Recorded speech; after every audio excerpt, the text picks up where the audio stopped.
Oi pessoal, tudo bem? Bem-vindo a mais uma aula. Na aula de hoje vamos falar sobre barramentos, que é como o processador se comunica com os demais hardwares, né, do microcontrolador.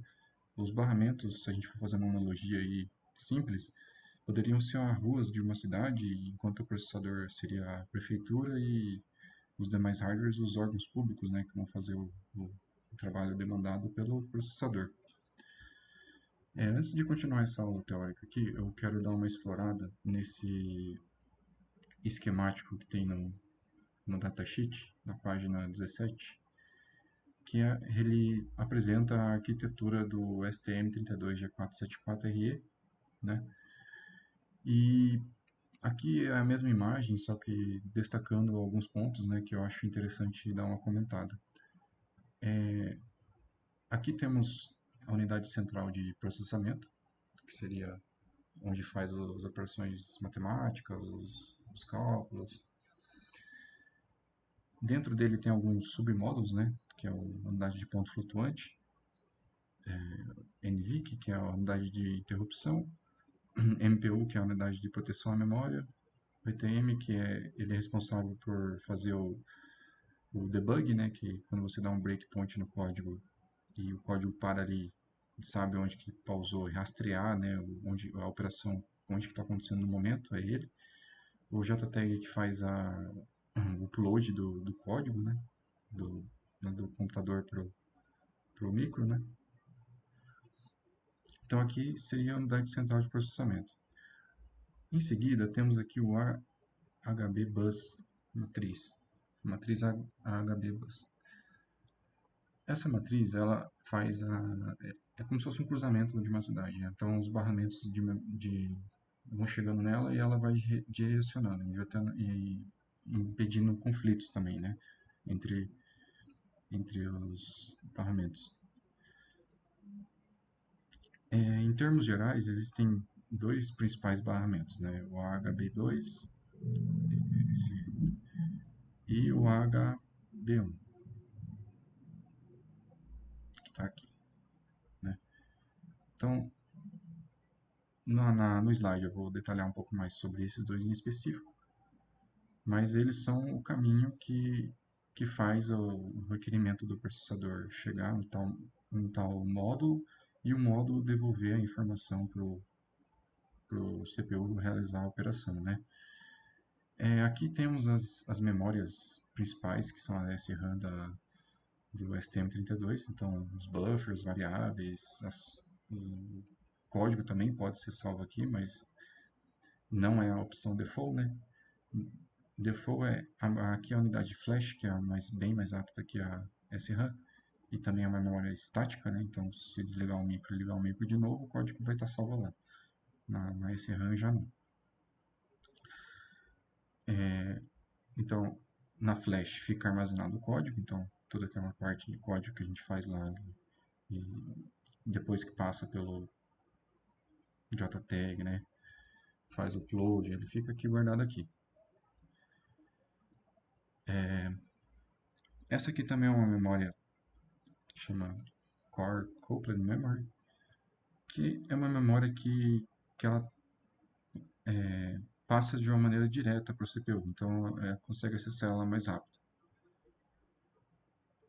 Temos aqui dois do Flexible Static Memory Controller e o PAD DSPI. Então aqui é mais uma expansão para componentes externos, né? Aqui permite funcionar mais memórias em paralelo com essas daqui, e aqui permite funcionar com uma flash externa. Mas esses módulos aqui não têm os pinos disponíveis na Launchpad, porque seriam muitos pinos, então seria mais por questão de desenvolver com o microcontrolador numa placa desenvolvida em PCB mesmo. Aqui temos o módulo de DNA MUX, né? O que ele faz? Ele permite movimentar os dados entre memórias e periféricos sem passar pela unidade de processamento, sem o CPU interferir. Então, você consegue ver ler um valor de tensão de ADC, por exemplo, e mandar para SRAM sem passar CPU. Aqui embaixo temos uma ponte que faz a conexão do APB2. O HB vira o APB2 e o HB também vira o APB1. Então aqui vem uma ponte, um caminho dividido, né? E que são os barramentos APB2 e aqui na verdade é APB1, tá? APB1 e aqui é APB2. No datasheet não tem o APB1, acho que esqueceram de colocar aqui, mas esse aqui é o APB1. Então a gente pode ver que cada barramento vai ter conectado alguns módulos nele. Então aqui tem o timer 3 e 4, timer 2 e 5, o ART1, timer 6, timer 7, o ART4 e 5. Aqui já nesse outro barramento já é o timer 15, timer 8, timer R1, SPI1, SPI4. Então isso aqui é importante vocês gravar agora. Não decorar, né, mas ter esse conhecimento. O HB2 tem os seus modos associados a ele, o HB1 tem os seus modos associados a ele. Aqui também o HB2, então APB2, né? APB2 tem os módulos dele, APB1 tem os módulos dele, HB2 vai ter os módulos dele, que são os GPIOs, e toda vez que a gente for usar um módulo, a gente tem que habilitar o clock do barramento dele.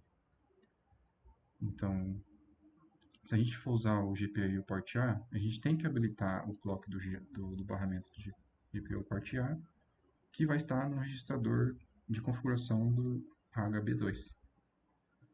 Então, resumidamente, é isso. Então, o núcleo Cortex M4, a arquitetura mais ou menos é isso aqui. Então, voltando agora à aula teórica, né? Então, tem os tipos principais de barramentos, o HB1 e o HB2 são os periféricos, que derivam dessas pontes aqui, né? Para virar o APB2 e o APB1. Então, se a gente for lá no manual de referência, vai ter os registradores que vão controlar esses barramentos. Então, a HB1, temos aqui, a maioria deles, a grande maioria, no reset, os clocks vão estar desabilitados. Então, no caso desse aqui, apenas a flash está habilitada, que é onde fica salvo o código, né? Só alguns componentes críticos mesmo que ficam habilitados o clock no começo. HB2 e R2, temos aqui os GPIOs, né? Então, toda vez que a gente for usar um GPIO, a gente tem que habilitar o clock da porta em questão. Então, no GPIO A, a gente tem que habilitar aqui o bit 0 desse registrador RCC HB2N. E agora, seguindo para o RCC HB3N, ele só tem dois aqui módulos associados.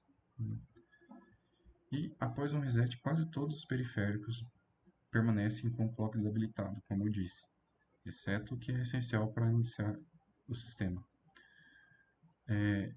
Antes de usar qualquer periférico, incluindo o GPIO ou timers, é obrigatório habilitar o clock correspondente nos registradores do RCC.